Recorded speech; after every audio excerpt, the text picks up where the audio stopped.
Olá, outubro é o mês de comemoração do Dia Nacional do Idoso. Segundo o IBGE, pessoas com mais de 60 anos somam mais de 23 milhões dos brasileiros, mais que o dobro do registrado em 1991, quando a faixa etária contabilizava pouco mais de 10 milhões de pessoas. Um projeto do Instituto Vivendo de Desenvolvimento Integral da Terceira Idade desenvolve ações para melhorar a qualidade de vida no envelhecimento e resgatar a cidadania do idoso. Para falar sobre esse assunto, Toda Mulher recebe a deputada Inês Pandeló e Maria José Ponciano, psicóloga e coordenadora geral do Instituto Vivendo. Deputado, o que a Leste tem feito para melhorar a qualidade de vida da pessoa, principalmente da mulher idosa, dentro da Comissão de Defesa da Mulher? Pois é, nós temos nos preocupado muito porque a gente viu, como você falou, tem aumentado o número, né, de pessoas com mais idade, né, a chamada terceira idade ou a melhor idade, dependendo de quem fala, né? Mas as mulheres é um grande contingente nessa faixa etária e tem todas as especificidades que a terceira idade tem, inclusive com a saúde, com a forma de lidar com os problemas domésticos, o cuidado com as pessoas mais idosas da família, adoentadas. Muitas delas ficam com os netos para que os filhos, principalmente as filhas, possam trabalhar fora. Então é um universo que a gente tem que olhar. Quando a gente fala mulher hoje, nós não podemos achar que todas as mulheres têm os mesmos problemas, as mesmas vivências, as mesmas condições. São diversas realidades dentro desse gênero. Maria José, o Instituto Vivendo existe desde 1999 e é uma instituição aí não governamental. Qual é o trabalho que ele desenvolve? Você nos contava aqui que ele foi criado num momento bem propício, né? O Instituto Vivendo foi criado por um grupo de pessoas exatamente em 1999, em que foi o Ano Internacional do Idoso. Nós criamos o Instituto Vivendo em julho, 4 de julho de 99, e a partir de então começamos a estudar e desenvolver ações relacionadas à pessoa idosa, justamente quando nós mesmos nos conscientizamos da faixa etária que estava sem processo de envelhecimento no mundo todo. O mundo está num processo de envelhecimento e já a pesquisa do IBGE, do último ano, ela já aponta que em 2050 nós vamos ter um número de idosos igual ao número de pessoas jovens. Um país que sempre foi um país de jovens. Né? Então, e nós temos, na verdade, o nosso imaginário social ele não inclui as pessoas idosas, justamente porque nós não temos um passado em que incluam pessoas idosas ativas e atuantes, porque no passado era diferente, o número de pessoas idosas era muito menor. E a nossa tradição, né, muito assim, o idoso já é quem já viveu, então não precisa ter aquele direito e tal. Eu acho que isso ainda está na nossa cultura, embora tenhamos avançado, tem o Estatuto do Idoso, hoje em diversos lugares tem programas relacionados à terceira idade, mas muitas das vezes não é discutido o que é ser terceira idade, o que é ser idoso, quais são as implicações, especialmente as implicações de ser uma mulher de terceira idade. Muitas vezes os programas são programas muito de lazer, né? Que é bom, mas tem a outra parte, né? Tem a outra parte do direito, da cidadania. Tem toda uma parte.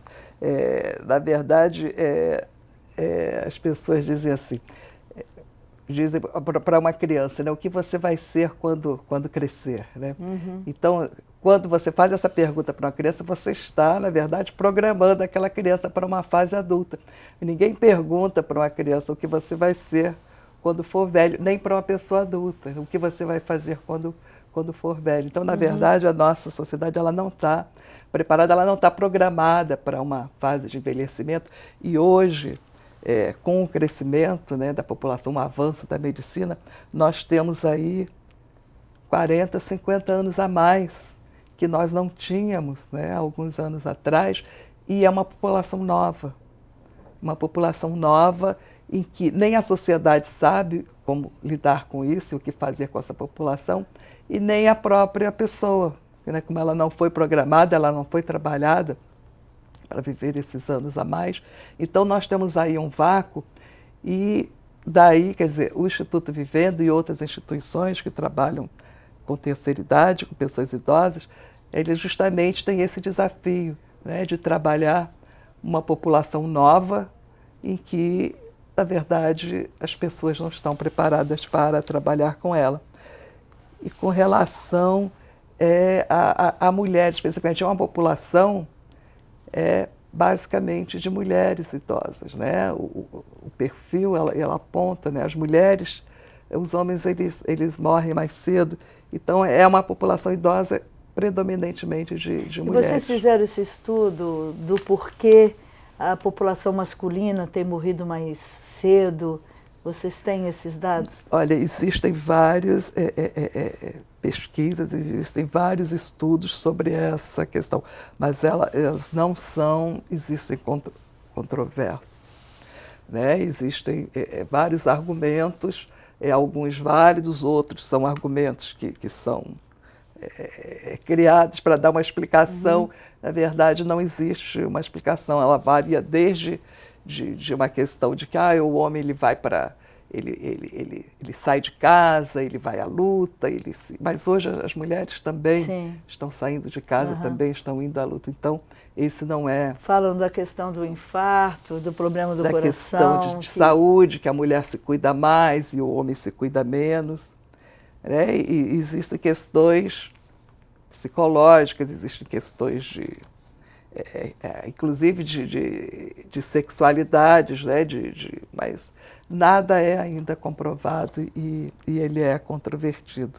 E como o Instituto prepara essa mulher idosa para o mercado de trabalho, para o convívio social, para a família? A família ajuda mesmo, é importante o carinho. Hoje mesmo eu fui levar minha filha na escola e tinha um aluno dando um beijo na mão do vô e um beijo na vovó, agradecendo, obrigada, e eles falaram, boa aula, meu filho. Essa convivência, meu neto, no caso, essa convivência é importante para deixar o idoso com a autoestima boa, deixar ele preparado para se sentir amado em casa? Então, claro, nós temos no Estatuto do Idoso um artigo que eu sempre digo, se você tivesse o Estatuto do Idoso, acho que tem mais de 100 artigos, se você dissesse assim, o Estatuto do Idoso vai ter agora um artigo só, qual é o que você escolhe? Eu digo o artigo 22, que é exatamente o artigo do Estatuto do Idoso, em que diz que nos currículos mínimos do ensino formal, tem que ter conteúdos voltados para o envelhecimento. Então, na verdade, é isso. A educação, né, da mais tenra idade para para a dignidade da pessoa idosa, para a questão do envelhecimento. Isso é fundamental. E isso sempre que, né, eu falo sobre a questão da violência contra a pessoa idosa, que tem aumentado muito, eu sempre me refiro a essa questão do artigo 22, entendeu? Porque se você conscientiza, né, as crianças lá na tenra idade, ela vai se tornar um adulto menos violento contra a pessoa idosa. Então, o artigo 22, que infelizmente, deputada... Eu ia perguntar se está sendo implementado. Não é cumprido. Não está, né? Não é cumprido. Em alguns municípios você vê algumas ações, mas daí você leva a uma reflexão também, por que não é cumprido, né? E todo o compromisso, né, que o sistema educacional tem, né, sobre a questão da violência contra a pessoa idosa, né? Sim, violência doméstica, né? Violência doméstica. Inclusive, né? Violência doméstica, violência institucional, violência estatal, como eu gosto de afirmar, que toda essa questão de não atendimento, de fila do SUS, né, de questão de aposentadoria, isso tudo são violências institucional, estatal.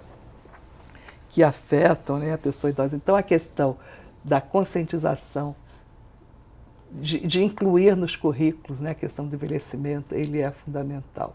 Né? Como disse, se tivesse um artigo só do Estatuto, era o 22, basta esse implementado.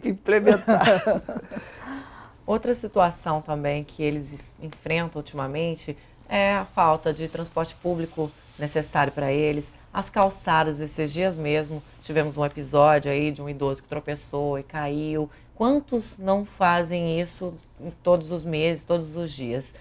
Como ajudar essas pessoas? Lá no Instituto existe um preparo para isso ou não? Nós temos no Instituto Vivendo, nós temos um programa Maiores em Ação, que nós estamos em desenvolvimento no presente momento.